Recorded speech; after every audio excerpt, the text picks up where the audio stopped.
วัสดีพี่น้องเมื่อนี้เจอกับบ่าวลองสัญญาเนาะพี่น้องเมื่อนี้เป็นมือเกิดใหญ่ซีรีส์ของงานศพของกิตติศักดิ์ชัยขันธ์เนาะพี่น้องเมื่อนี้เขาไปสู่เมรุมาตร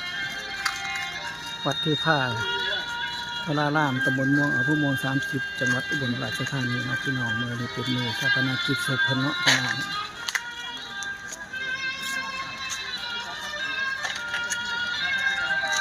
กำลังนำหลังอะไรวิญญาณของหมอตัดเนาะพี่น้องที่เป็นเสียชีวิตลงไปเนาะพี่น้องมาลองกันเลยมาทำคลิปให้พี่น้องได้ติดตามได้เบิ่งเนาะพี่น้อง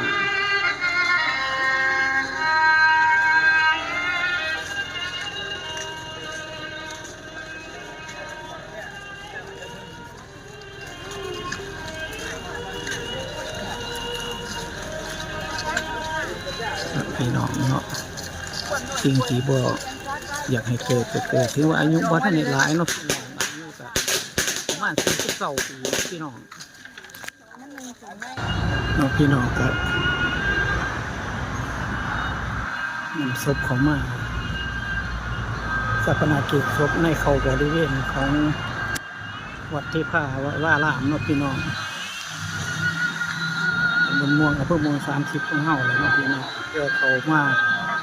ทำพิธีชาปนกิจศพของนายกิตติศักดิ์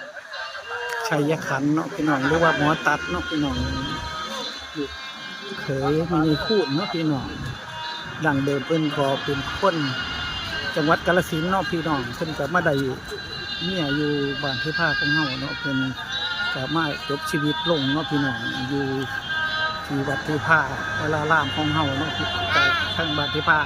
ของเฮาก็ได้นำลาเพิ่นอันไหลวิญญาณมาชาปนกิจศพอยู่วัดที่ผ้าเนาะพี่น้อง